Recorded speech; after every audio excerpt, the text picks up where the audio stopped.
Okay, a bit of an early morning to start this morning. Decided that I couldn't sleep, so I'd have a play with a few bits and pieces. And you people that are on VK Classifieds have probably seen we've been getting a lot of boxed equipment and getting it on board there, and a few crows, and anyway. But take a look at this.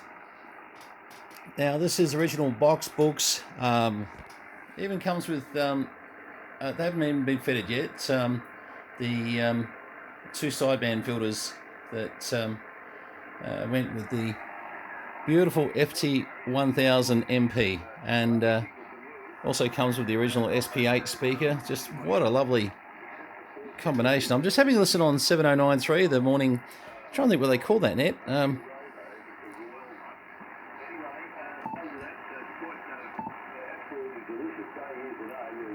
Oh, of course, I haven't really got those filters fitted yet, have I? I'm not going to be able to switch into filters that are sitting in boxes there. Let's have a look.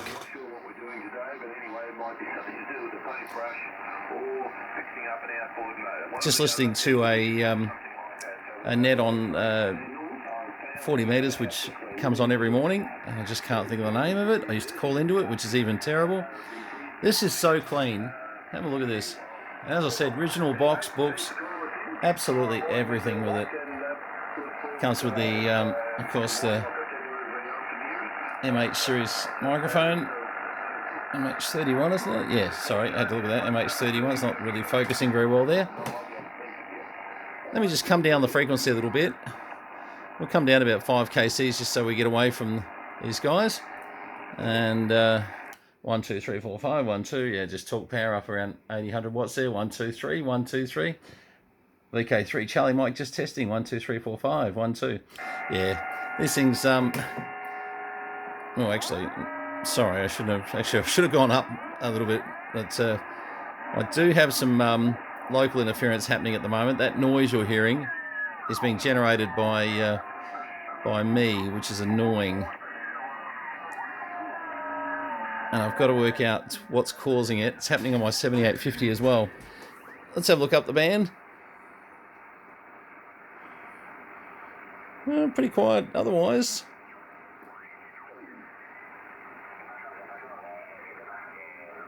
Oh, a little bit of Europe, long path.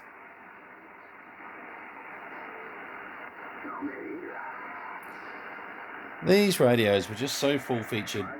I mean, just so many knobs and dials to play with. I'd love to tell you I'm going to give you a in-depth discussion on it all today, but I'm not. So this is really just a quick look at it. Processor down there. RFKN actually wasn't right up, actually, come to think of it. Dual receiver, which I think was a really big thing, very handy for, especially for doing easy split work, etc. I'll just come off that frequency there. Now, even though I'm running through an auto tuner over here, you did have the tuner here. Now, it's going to interact with my own tuner at the moment, and it's tuning fine, don't get me wrong, but my HF Auto is in line at the moment. I'd have to take that offline. But yeah, look, just wonderful. All the original boxes, I actually haven't got them in here at the moment, are in fantastic condition. The paperwork, oh look, yeah, it's just. I actually was going to move my 2000D out the way, but I and actually put this in its spot, and that was the purpose for it. But that didn't happen in the end. I ended up falling in love with the 2000D. A little bit of long path Europe coming in. I say long path, but it may not be long path, come to think of it. This time of morning, I'm not sure where it comes in. Yeah, you can see there's a bit of FT8 there, but you can see around this frequency here, I've got something generating some noises, which I'm not sure what they are. They've only come up, there they are. It's only just come up in the last couple of days, so something I've plugged in somewhere is causing me a few noises. But see if there's any other DX around.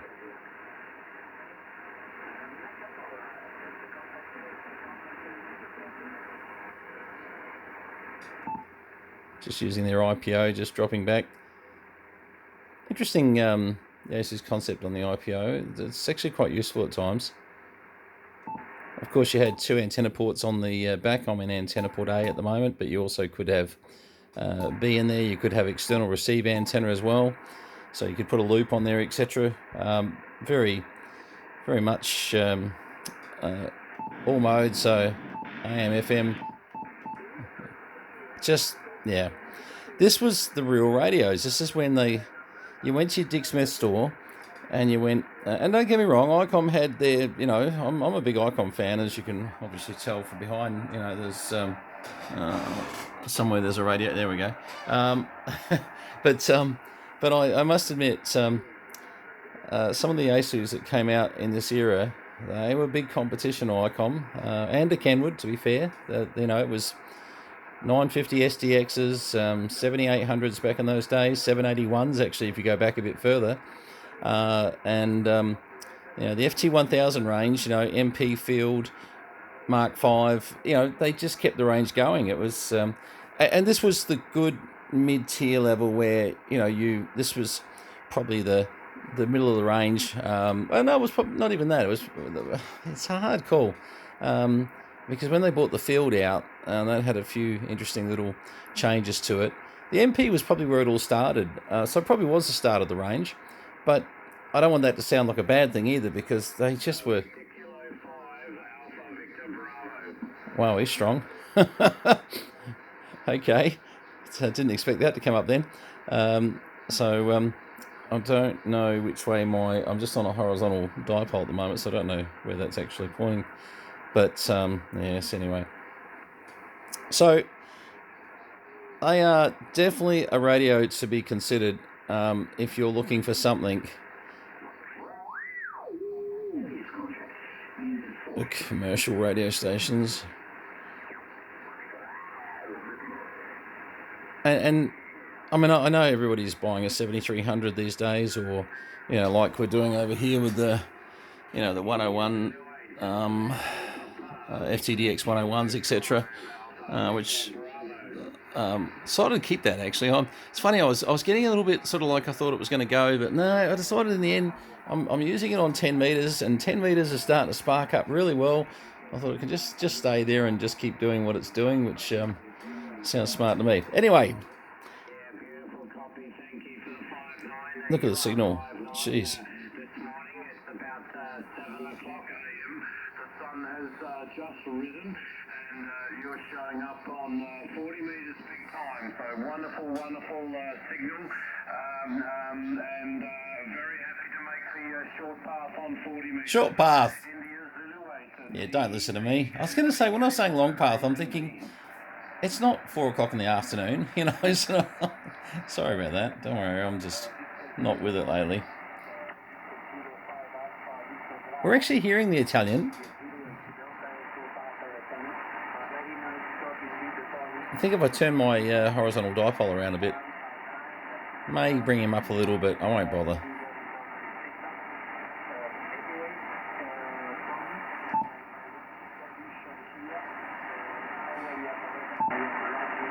Interesting sometimes, yeah, that IPO. I think I liked him better with the IPO.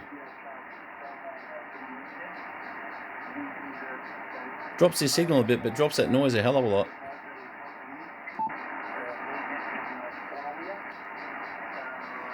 Certainly, yeah.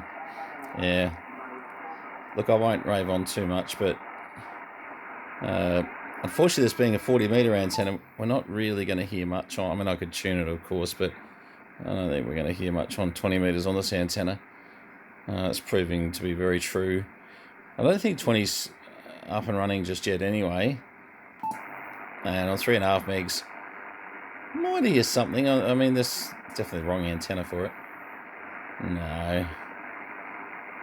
Surprisingly, this 40-meter antenna works extremely well on 10 meters, but I won't go transmitting too much there at the moment because I've got a full setup behind me, set up on an OB16-5 8-element OptiBeam, 8 elements on 10 meters. So we'll certainly make some noise into the other radio, but 10's pretty quiet too. So for the moment, 40 metres is probably the go-to spot just to...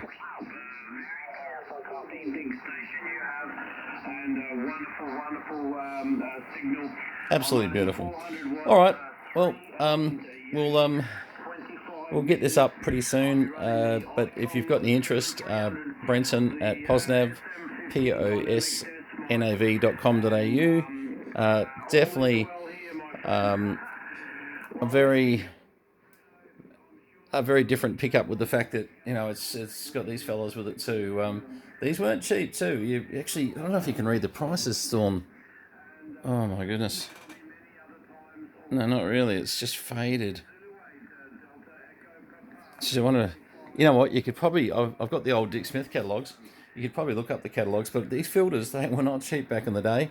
Nothing was actually, which sometimes amazes me. People go crazy about how much secondhand gear is, but when you see stuff like this, it's like brand new, and you think, well, they weren't cheap back in 1990 or somewhere around there at all, to find like examples of gear that is just still so nice, it's very hard to do. And believe me, I've spent a lot of time doing it over the years. Built an entire shed full. Well, I won't say shed full, a room full for sure, in the museum. The shed, no, that's got varying equipment. Some of that's not as nice as this, of course. Some of it's been on the shelves for years and some's marked up, some of it is mint, but a lot of boxed equipment coming up. This is just one example of, we've got some real top-of-the-line boxed equipment coming up that has hardly ever seen the use. So anyway, we'll keep you informed as I can sort of slowly but surely get to it. But I've been up since 3:30 this morning, just getting a little bit done, and I'll probably go back for a bit of a snooze, to be honest. But just couldn't sleep, so I thought, well, we'll do something with the time. But there you go. Beautiful, absolutely beautiful FT1000MP. Drop me a note if you're interested, and we can discuss and etc. etc. I'm going to stick with using the 2000D for now. I'm actually using that out in the American barn, would you believe it? Believe me, I could have easily used this, but I don't know. I just decided in the end 2000D can sit there for now. But who knows? Who knows? Well, anything can happen. We're sort of having a big clean out, as everybody knows, for the reasons everybody knows. So I won't go back into that 100 times over. Last little look here.